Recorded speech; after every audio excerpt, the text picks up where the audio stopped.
বাঁকুড়া শিমলাপাল রাস্তা দিয়ে কেউ স্কুলে যেতে পারেন না, তাহলে স্কুলে যান কি করে? নদী দিয়ে যেতে হয় স্কুলে। এবার ভাবুন অভিভাবকদের অবস্থা, পড়ুয়ারা স্কুলে যাচ্ছেন নদী দিয়ে।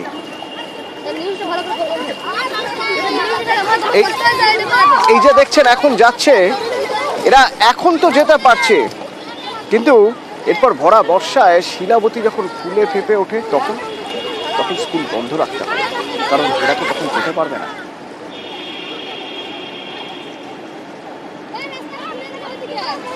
আমাদের এখানে কোনো ব্রিজ সেরকম নেই, আমাদের নদী পেরিয়ে যেতে হয়।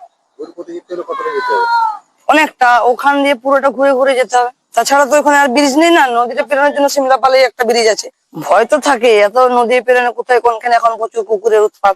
ভয় লাগে, তো কি করবো, পড়াশোনা করতে। যতদিন বর্ষায় আছে মানে বন্যা তো হয়, প্রায় বন্যাই হয়, তখনই বন্ধ হয়। পরীক্ষা হলে টোটো ভাড়া করে যেতে হয় ওইদিকে মেন রোডে। প্রিয়ব্রত রয়েছেন আমার সঙ্গে সরাসরি। প্রিয়ব্রত, কোভিডের সময়, লকডাউনের সময় একটা কথা বারবার শোনা যেত যে সিলেবাস কি করে শেষ হবে এই কম দিন পড়িয়ে। তো এমনিতে পুজোর ছুটি, গরমের ছুটি, পরীক্ষার পরের ছুটির পরেও একটা ছুটি এই স্কুলের জন্য বাঁধা ধরা থাকে, তা হলো বর্ষাকালের ছুটি। কারণ শিলাবতীর জল যখন ফুলে ফেঁপে ওঠে স্কুলে এরা যেতে পারে না। তো স্কুলে যাওয়ার কোনো বিকল্প পথ নেই।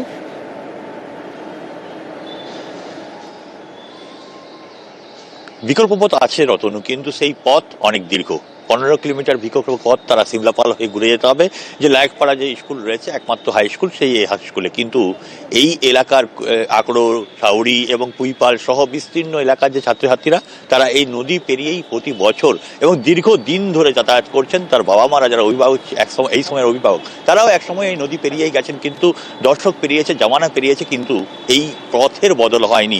এইভাবে হাঁটু জল পেরিয়ে প্রতিদিন এই ছাত্রছাত্রীদেরকে যেতে হয় এবং জীবন হাতে রেখেই বলা চলে, কেননা একটু জল বাড়লেই নদীতে কিন্তু দুকুল ঝাঁপিয়ে বর্ষা আসে। এই যে শিলাবতী নদী, এই বর্ষার সময়তে তার রূপ অন্যরকম হয়। তখন কিন্তু তাদের পথ একটাই, সেই 15 কিলোমিটার ঘুরপথ। এখন অবশ্য টোটো হয়েছে। পরীক্ষার দিনগুলো, সেই সময়তে যখন হাফ ইয়ারলি পরীক্ষা হয়, সেই সময়তে বর্ষাকাল চলে, আর সেই সময়তে সব থেকে বড় বিপদ। অনেকেই অবশ্য রিস্ক নিয়ে এই ছোট্ট পথ, কম পথ, সেটাই বাছে নেন এবং তখনই ঘটে দুর্ঘটনা। তাই এই ঘুরপথে যাতায়াত। কিন্তু প্রশাসন কি করছে, প্রশাসনের যে আধিকারিক যারা, তারা কি করছেন, এটা কিন্তু বারবারই প্রশ্ন তুলেছেন অভিভাবকরা এবং ছাত্রছাত্রীরা যারা। এই খবর আমরা দেখাতে থাকবো, এই ছবি, পড়ুয়ারা কিভাবে স্কুলে যাচ্ছে এই ছবি আমরা লাগাতার দেখাতে থাকবো যতক্ষণ না পর্যন্ত প্রশাসনের তরফে কোনো উদ্যোগ নেওয়া হয়। নদী পেরে যাওয়া মানে তো ভয় লাগে। জল বাড়লে কি অবস্থা হয়? বাড়লে কি অবস্থা হয়, তখন আর ঘরে থাকে বাচ্চারা সবাই। পরীক্ষার সময় শিমলাপাল দিয়ে টোটো ভাড়া করে পাঠানো হয়। টোটো ভাড়া এইখানকে আসতে 200 টাকা লাগে।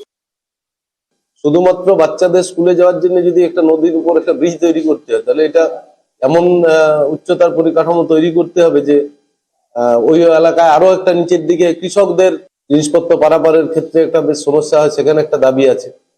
আমরা দেখছি মানবিক ভাবেই বিষয়গুলো নিয়ে আমরা চর্চা করছি, কতটা করা সম্ভব। আমাদের শিলাবতীতে বেশিরভাগ সময় জল কম থাকে, সমস্যা হয় না।